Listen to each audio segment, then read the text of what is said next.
Hello everyone, I'm Meteorologist Charlie Ironmonger. Thank you so much for joining me today for your 4 p.m. news and weather update from the First Alert Desk. Now earlier today, NBC News came on live with a special report on the FBI posting images of a suspected abductor of Nancy Guthrie. Now, they still don't have an identification for this person and are asking for your help. We now turn to NBC's Dana Griffin, who has more from Arizona. These new images are the first major clue in the disappearance of Nancy Guthrie. Investigators want you to take a close look at this man who is seen on camera. They are calling him a subject of interest. These images were previously inaccessible but were recovered using the back-end system to her doorbell camera system. The armed masked man is wearing gloves, a backpack, walks up to the front door and tampers with the camera. Investigators have not been able to locate that camera. They are hoping that anyone who sees these images can locate the person or recognize the person based upon their walk, their stature, and even some of their facial features. Remember, there is a $50,000 reward for information. Call 1-800-CALL-FBI. I'm Dana Griffin. Back to you. Thank you very much, Dana, for that report. We now want to turn to some other news that a little bit happier. We've got ECU Resumania that is happening. Well, happened today. Very cool to see. It gives advice on polishing up a resume. The event offered students direct advice from employers and career professionals on how to create resumes that stand out to hiring managers. Aiden Dempsey, an ECU student who attended the event, said the feedback was valuable for anyone looking to improve their application materials. He said, quote, "It basically, in a way, puts you in your place. It makes sure you know that even though you think your stuff is perfect, it can still have some flaws that interviewers can see and they can jot you on them," end quote. Now, career professionals at Resumania offered several key recommendations for job seekers. They advised tailoring resumes to each specific job application, keeping resumes to one page, and using employers' job descriptions to highlight relevant skills and experience. ECU Career Services emphasized that job seekers should avoid using resume templates. They explained that you should avoid resume templates because many companies use applicant tracking systems to scan resumes, and these systems typically don't work well with templates. Now, Stephanie Warren, who volunteered at the event with Grow in Greenville, stressed the importance of clean professional formatting. She said, quote, "A lot of what we're coming across is a lot of mumble jumble. It just kind of mixed in there. You want to just make sure that your grammar is up to date and that it looks professional," end quote. Now, the resume advice comes as the U.S. Labor Department reported that job openings fell to the lowest number in 5 years for December, creating an environment where competitive resumes are essential.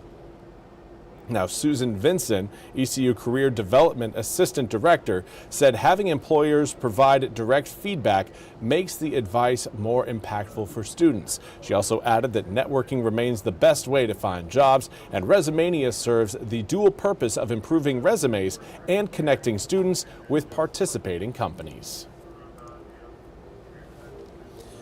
And now for a look at your forecast. It's been a sunny one today, and we're going to see a little bit more cloud cover coming up for tomorrow. There will be some sunshine. It's just going to occur later on in the afternoon and evening, so it's certainly not going to be an all-day thing like what we enjoyed today. Let's take a look at what we've got outside right now, and currently looking at around 68 degrees, southwesterly wind at 6 miles an hour in Greenville, and some clouds off in the distance. Those are mid to high level clouds, so not going to be producing any rain showers, at least over tonight.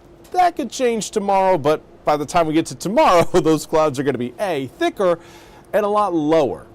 That's a good indicator that you're looking at rain showers rolling in, is if you can tell that level of clouds continue to get closer and closer to ground level. Right now we've got 55 degrees in Morehead City over the Sanitary Restaurant. Beautiful view right now over the intercoastal waterway.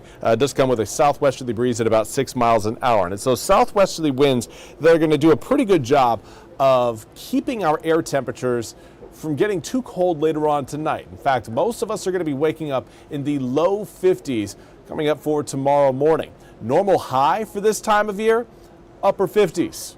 We have shot right on past that today.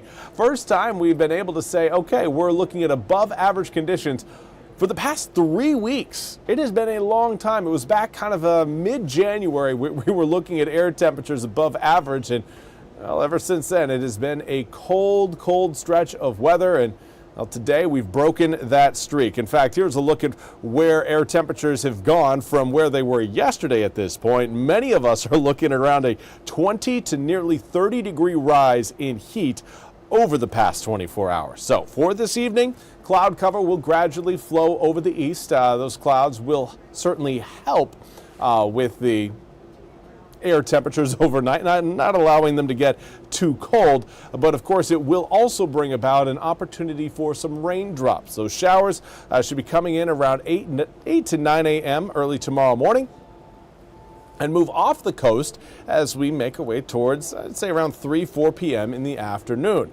It's not going to, again, be an all-day rain event, but the middle of the day will be covered up with some drops falling from the sky. So if you're hoping for a repeat of what we had today, you're going to see air temperatures certainly warmer than average, back in the mid-60s, but you're really not going to be seeing too much of the sunshine unless, of course, you're holding out till sunset. That's when we'll have our next best opportunity after today of, again, seeing extensive sunshine throughout eastern North Carolina. We'll see it again on Thursday, though. Not to worry if you're a fan of the sunshine. Thursday is, again, going to be a pretty good day for you. After that, though, conditions really do get cloudy Friday, Saturday, and Sunday, even extending into Monday of next week. So this weekend, we will have a few sun breaks. They're not going to, again, be as plentiful as I'm sure many of you may hope for. But let's talk about those raindrops. Here's the system, again, coming together, two fronts kind of merging over the state, and then it pushes a lot of that moisture across the east. The good news is it's going to be a fairly clean pass, so we're not looking at lingering showers over the area. It's really just going to, again, be middle of the day rain.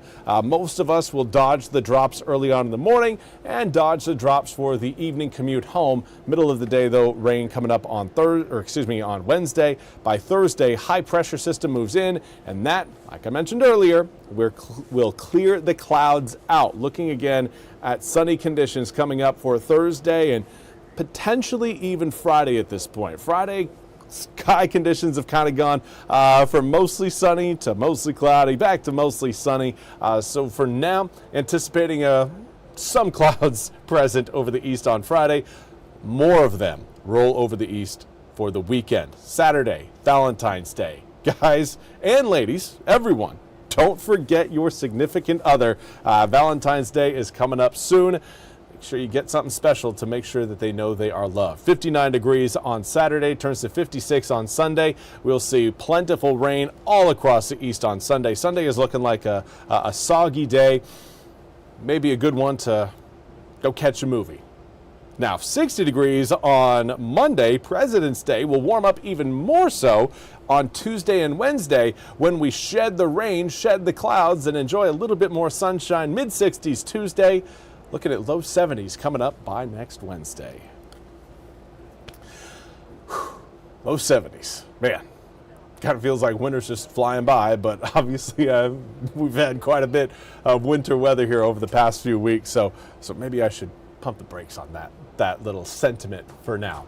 Anyways, that's all we have time for today's 4 p.m. news and weather update from the First Alert Desk. We'll be back coming up tomorrow morning with more news and weather right here from the First Alert Desk, starting with Jim and Gigi early on in the morning. Hopefully, until then, you guys all have a fantastic rest of your Tuesday. We'll see you back here coming up tomorrow morning.